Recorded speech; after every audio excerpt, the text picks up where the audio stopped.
सारा, इस कमरे पर, हमारी जिंदगी पर, हमारी रूह पर सिर्फ तुम्हारा हक है और किसी का नहीं। तुम्हारे सिवा यहां किसी का भी साया नहीं पड़ सकता।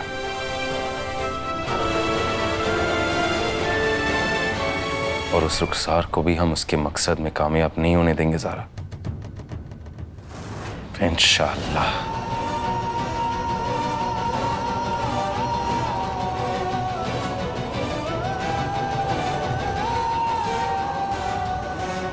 आपसे कबीर अहमद मिलने आए थे ना, हमें उसी सिलसिले में आपसे कुछ बात करनी है।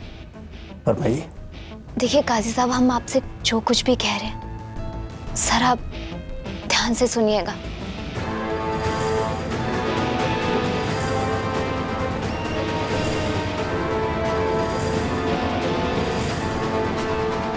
माफ कीजिएगा, हम ये काम कबीर साहब से पूछे बिना नहीं कर सकते।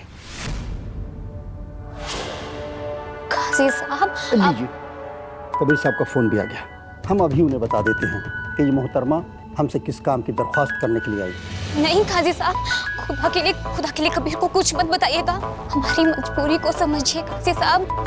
आपको खुदा के हबीब का वास्ता, आप कबीर को कुछ नहीं बताएंगे। हमें आपके साथ की बहुत जरूरत है काजी साहब, प्लीज प्लीज हमारा साथ दे दीजिए।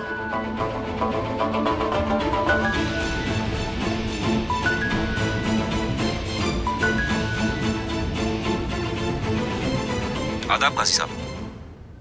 आदब। हमने जो काम आपको सौंपा था वो हुआ या नहीं?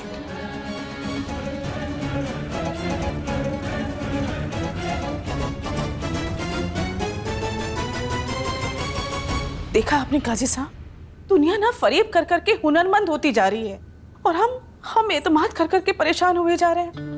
काजी साहब, वो होशियार लड़की अपनी चाल में कामयाब हो ही गई और हमारी उदुक्तर नेक अख्तर ज़ारा उसी के लिए जी तोड़ मेहनत कर रही है। क्या है ये सब? हम अपनी बेटी ज़ारा की इसी आदत के तो कायल हैं बेगम। इसी बात का फक्र है मैं अपनी बेटी पर। और हाँ, रही बात रुखसार के चाल चलने की या खेल खेलने की, तो इससे हमें क्या? आप एक बात बताइए, क्या आप रुखसार की जगह अपनी बेटी ज़ारा को कबीर मियाँ के घर भेजना चाहती हैं? कैसी बात कर रहे हैं आप काजी साहब? रुखसती के हंगामे के बाद हम अपनी खादिमा उस घर ना बेचे तो हमारी बेटी तो बहुत दूर की बात है। तो फिर ठीक है, कबीर मियाँ के साथ रुखसार रहे या कोई और, इससे हमें क्या लेना देना है? और वैसे भी बेगम, रुखसार को कबीर मियाँ के साथ भेजकर सिर्फ ये जताना चाहती है कि ज़ारा को कबीर मियाँ की निजी जिंदगी से कोई लेना देना नहीं है।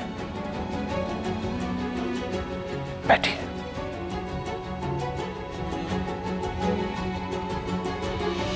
और इसीलिए हमारी ज़ारा रुखसार को कबीर मियाँ के घर भेजने की जद्दोजहद में लगी हुई है। अल्लाह ने हमारी ज़ारा को ना बहुत नेक दिल इंसान बनाया है। बेशक हमें आपसे कम फक्र नहीं है हमारी बेटी के ऊपर, पर फर्क इतना है कि हम एक माँ हैं। हम अपनी बेटी के जज्बात अच्छी तरह से समझ सकते हैं और उसकी आंखें भी पढ़ सकते हैं काजी साहब।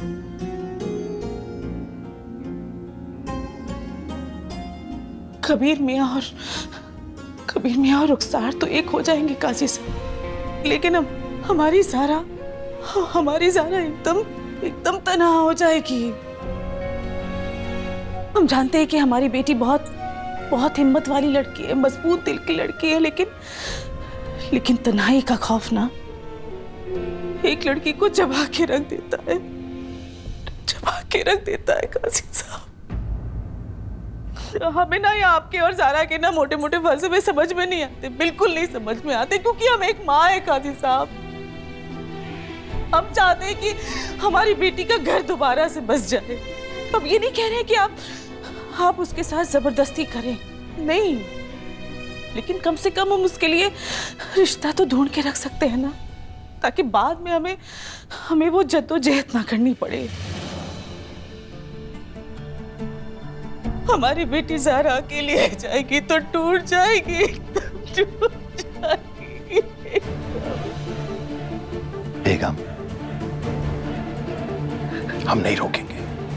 आप ढूंढिए हमारी बेटी ज़ारा के लिए रिश्ता। सच्ची? सच्ची।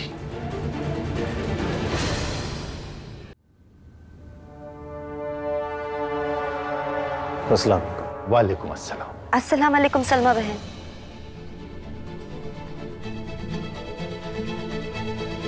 अस्सलाम वालेकुम।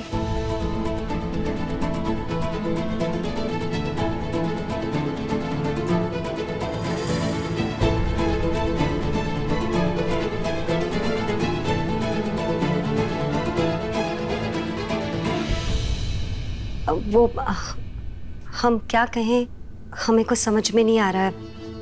हम अम्मी कुछ मत कहिए,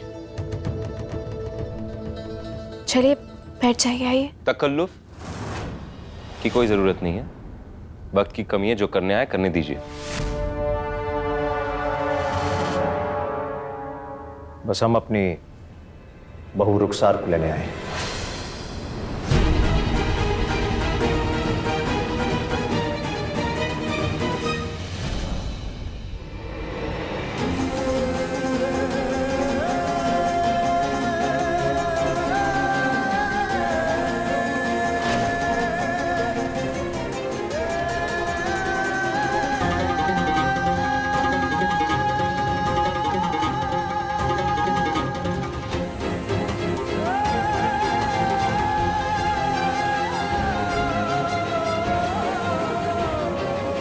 सारा, पिछले 2 सालों से हम बस यूं ही भटक रहे थे। 1 साल मेंटल असाइलम में और बाकी टाइम बस्ती में। फिर तुम हमें अपने घर ले आई, अपनों के बीच।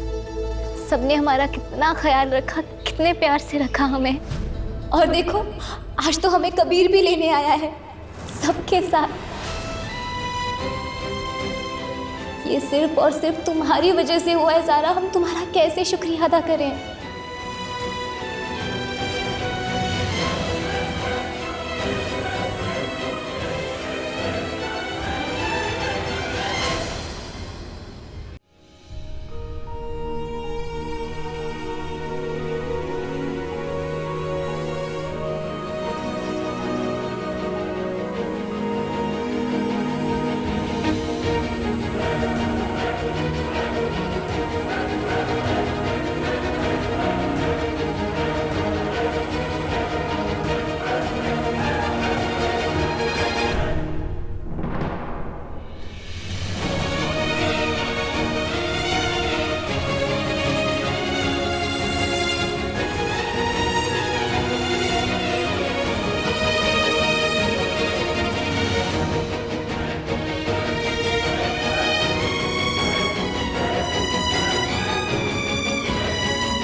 अल्लाह हाफिज।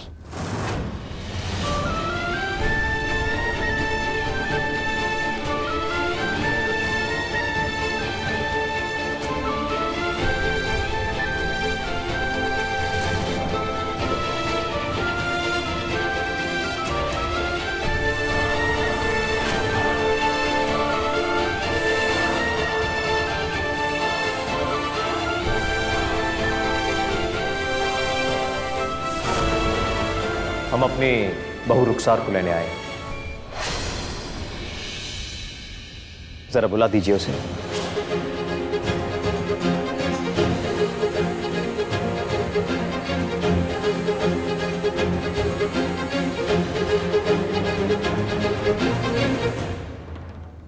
जी, रुखसार आती होगी। आप लोग जब तक चाय पी लीजिए। हमने कहा ना, वक्त नहीं हमारे पास। आप हमारे मेहमान हैं, तो हमें मेहमान नवाजी करने दीजिए।